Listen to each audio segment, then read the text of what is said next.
Welcome to my views and news. Firstly, viewers, I have details of two important meetings which were held in Ethiopia today. The impact of what happens at these ongoing meetings will be felt in Ethiopia in coming days. Both meetings very crucial. One was held in the Amhara region today, and the other one was held in Addis Ababa, Ethiopian capital. Secondly, Isas Afwerki is in China, and today he held some meetings. He visited some places which show his priorities in his visit of China. Which projects, which places did he visit today? We have details for you. Firstly, viewers, two important meetings which were held today. First one was held in Bahir. I told you 3 to 4 days ago that Amhara Prosperity Party meeting was going to be held in Bahir. It was due to be held yesterday on Wednesday. It was postponed. Then it was held on Thursday. Hundreds of Amhara Prosperity Party officials, middle level officials mostly, they participated. Yilkal was there. Yilkal Kefale, Amhara region's president, he delivered a speech. Candles were lit to remember Germanshtala, Amhara PP leader, Amhara Development Wing head, who was assassinated in North Shore a few days ago. Yilkal Kefale spoke about false information, false propaganda which is being spread. He said that conflict tensions are being created by spreading false information. So all should be careful. Prosperity Party officials should counter this propaganda. Secondly, he said that the question, the demand, the requests of Amhara people cannot be achieved. The objectives cannot be achieved through violence. So what is needed is peace, dialogue, engagement. That is what is needed. Other speakers were there too. Meeting is ongoing. It will take several days to be concluded. What will happen in the coming days? We'll see. Will some Amhara PP leaders be removed or sidelined? That we'll see in coming days. Amhara PP is facing internal conflict. I have been keeping you updated that PP lower level and middle level officials are finding it difficult to support government's narrative. Government has disbanded Amhara Special Force. Government is disbanding Fano factions. The decision is being opposed by masses. Yes, I personally think that majority of people in the Amharian is opposing the disbandment of ASF and Fano fighters. Majority, I would say, not all. And Amhara PP lower and middle rank officials cannot go against public opinion. That is why this meeting was called. It means that at this meeting, key decisions will be made. PP officials will be briefed how to form public opinion, how to represent government in public. We'll see the outcome of this meeting after a few days.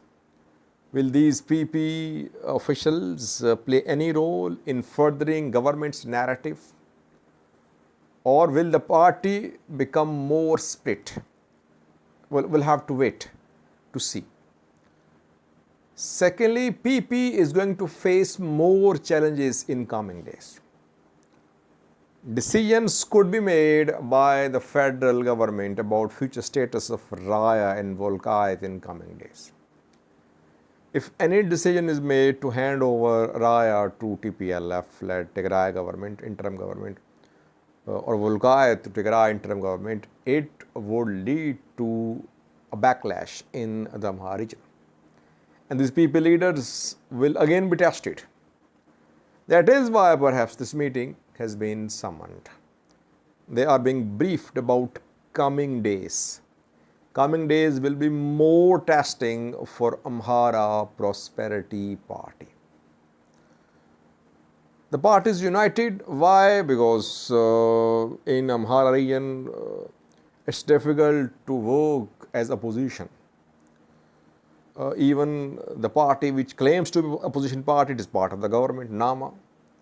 Because genuine opposition is discouraged in Ethiopia. Ruling parties don't allow any genuine opposition in politics. So they crush opposition.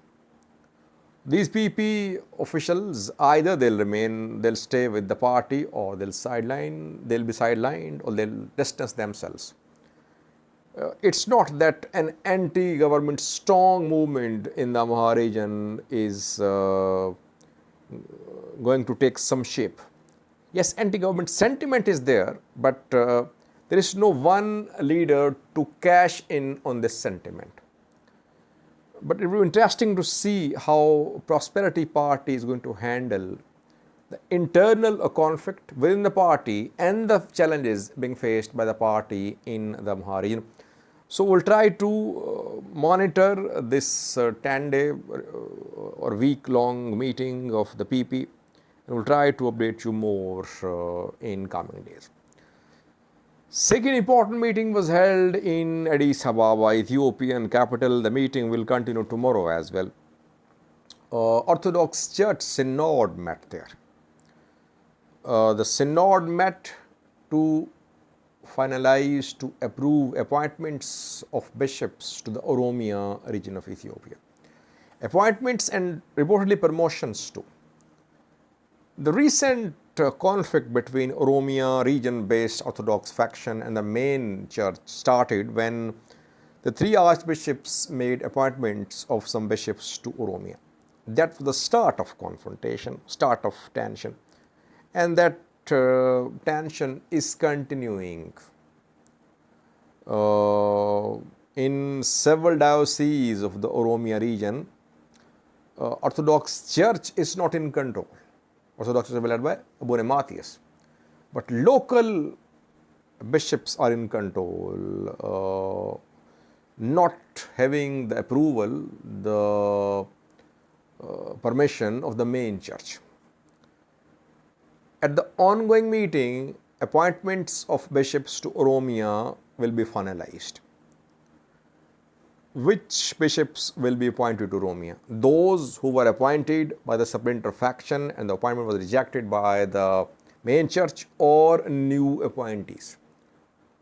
Who would be the new appointees? From Oromia or from outside Oromia? So that is why this meeting is crucial. Meeting is being monitored very closely in the Oromia region. And they are spreading rumors as well. Some Oromo activists that Abune Abraham, Abune Petros, they are opposing the appointment of Oromo bishops in Oromia, but it's too early to make such claims. We'll have to wait. Hopefully by tomorrow, meeting of the Synod will come to a close, and then we could see announcement of the appointments. Let's see who will be appointed to the Oromia region of Ethiopia, and will the appointments be respected by the groups in Oromia or not. Astro Sasavuki is continuing his visit of China. He arrived in Sichuan province yesterday, and today he visited some places showing what he is up to in China. He visited an electric company, electricity supply company. Secondly, he visited a biotechnology company. Thirdly, he visited an irrigation project, and he met with an investment group in Sichuan. Today's engagements, it means that he is focused on learning from China about agriculture, about increased food production, about irrigation systems, about electricity infrastructure, and about investment of Chinese investors in Eritrea. That is what we can say, seeing what he did today in Sichuan. By the way, is there any country, any developing country which has been helped by China to make progress? Chinese are known for building roads, for building, for being involved in construction, but have they been sincerely supporting the uplift of underdeveloped countries? It's a very important question. Chinese are businessmen, very hospitable. They welcome their guests with open arms. They think like businessmen. They want these developing, underdeveloped countries to be their markets. That is how they treat these countries. Just like an owner of a shop treats a customer, who gives due respect to the customer. At the same time, he knows what his objectives are. He knows how to convince the customer to buy whatever he wants to sell to the customer. So Isaias Afwerki will have to be a shrewd negotiator in the talks with Chinese government officials. That is why I say we'll sum up the result of this visit after we come to know what has been agreed by the two parties. Just having a look at grand reception does not mean that we can conclude how Chinese are welcoming Isaias Afwerki. Chinese want to be in Eritrea because of Eritrean strategic importance. Eritrea matters for China. Can Isaias Afwerki somehow squeeze something from China for his people? That would be interesting to see in coming days. Thanks for watching.